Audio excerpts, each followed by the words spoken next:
찾아가는 말씀 기도 시간입니다.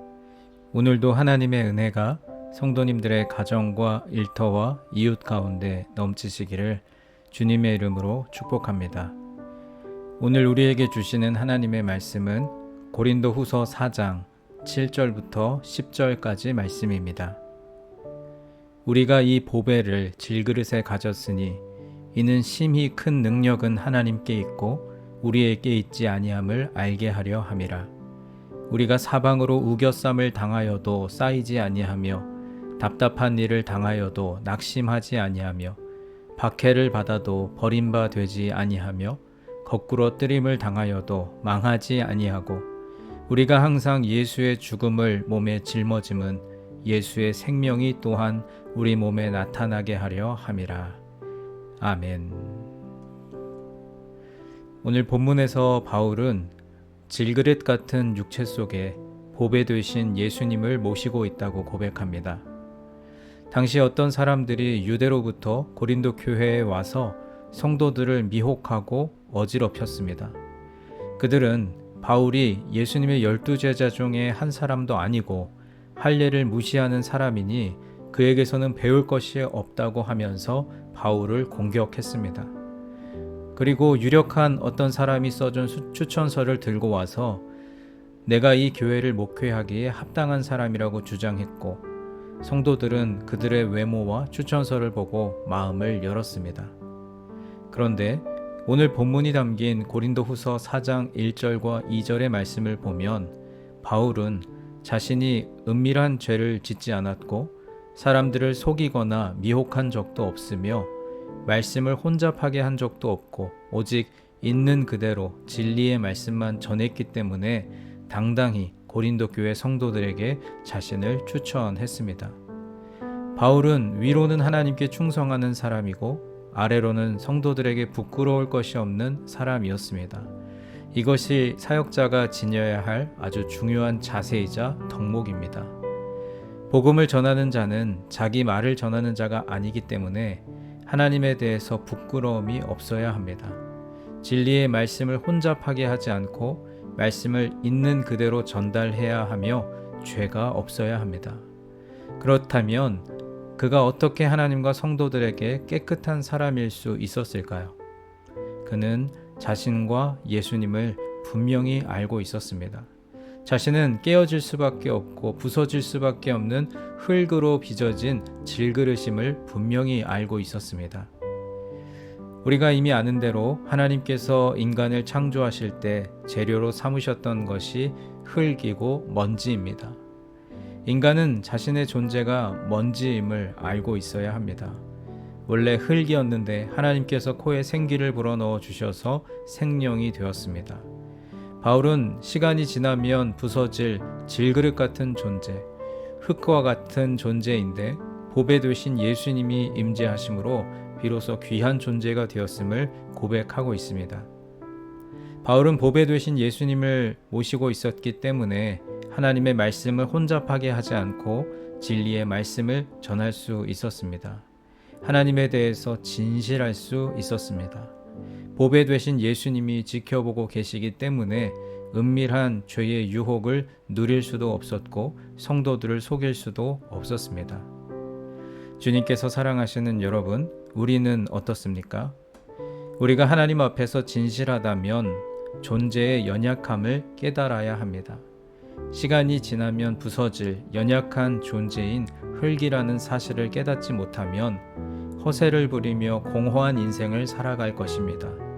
자신의 존재가 흙인데 아무리 비싼 물감을 바르고 아무리 좋은 옷을 입는다 하더라도 금덩이가 되지 않습니다. 흙은 그저 흙입니다.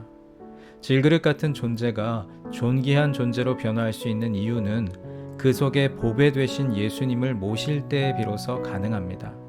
보배 되신 예수님이 내 안에 계시면 우리는 예수님으로 인해 당당해집니다. 사람 앞에서 주눅들지 않습니다. 비록 누추하게 살고 배우지 못하고 많이 가지지 못했다 하더라도 우리는 예수님으로 인해 당당할 수 있는 것입니다. 사람이 행복하기 위해서는 존재의 한계를 깨닫고 예수님으로 가득 차 있으면 됩니다. 우리 영혼 속에 예수님이 거하고 있는지 깊이 살펴보시기 바랍니다. 아울러 바울은 복음 전도의 사명을 감당하면서 고난을 견딜 수 있었던 이유가 질그릇 같은 자신의 육체 속에 보배로운 예수님을 모시고 있었기 때문이라고 고백합니다. 그는 돌에 맞아 죽을 뻔도 했고 또 높은 산맥을 넘어가면서 위험을 감수해야 했습니다. 그를 죽이려는 사람들이 사방에 널려 있었습니다. 그가 힘겹게 개척한 교회에 유대에서 온 어떤 사람들이 가라지를 뿌렸습니다.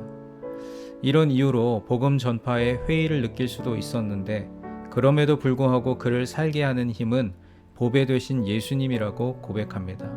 예수님의 생명, 보배 되신 예수님의 그 생명이 바울을 통해서 나타났기 때문에 그는 고난과 어려움도 견딜 수 있다고 고백합니다. 여러분, 우리는 어떻습니까? 악한 세상을 살아가면서 때로는 견딜 수 없는 환난과 고난이 닥쳐온다 하더라도 내 안에 계신 보배 되신 예수님은 부서지지 않고 무너지지 않는다는 사실을 분명히 기억하시기 바랍니다. 오늘 하루 예수님 때문에 행복하고 예수님 때문에 주눅들지 않고 예수님 때문에 여러분 주변의 모든 사람들을 행복하게 하는 믿음의 사람이 되시기를 주님의 이름으로 축원합니다. 이제 오늘 주신 말씀을 붙들고 기도하겠습니다. 사랑의 하나님, 부족한 종에게 함께 하시는 주님의 긍휼과 사랑을 기대하오니 언제나 우리와 동행하여 주옵소서. 연약한 우리에게 오신 보배 되신 예수님을 찬양합니다. 우리의 약함이 주님께서 함께 하심으로 강하게 되는 역사, 능력이 되고 소망이 되는 역사가 있게 하여 주옵소서. 우리의 각자에게 주신 말씀을 붙들고 함께 기도하겠습니다.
두 번째로 교회를 위해서 기도하겠습니다.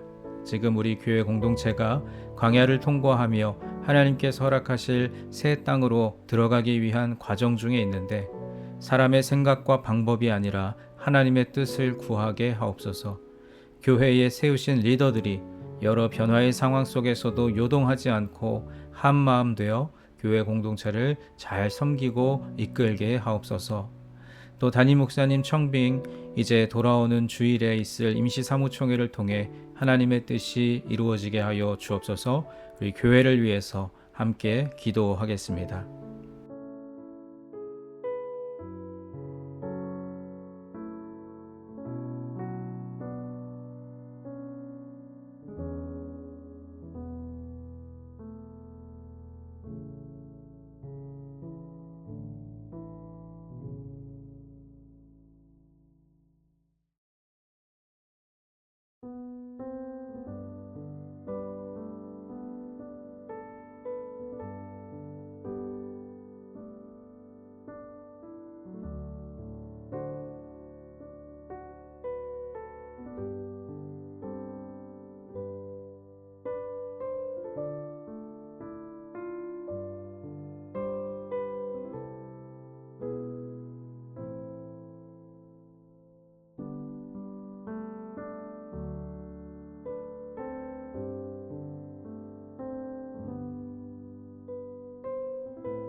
마지막 세 번째로 세상을 향하여 기도할 때 가정과 일터를 위해서 기도하겠습니다. 하나님께서 허락하신 가장 작은 교회인 우리 가정이 하나님의 말씀의 반석 위에 잘 세워지게 하옵소서. 가정에서 하나님의 사랑과 은혜로 충만해져서 각자의 일터와 학업의 자리로 나아가 하나님의 자녀답게 선한 영향력을 끼치는 하루가 되게 하옵소서. 우리 함께 기도하시고 오늘도 삶의 자리로 나아가겠습니다.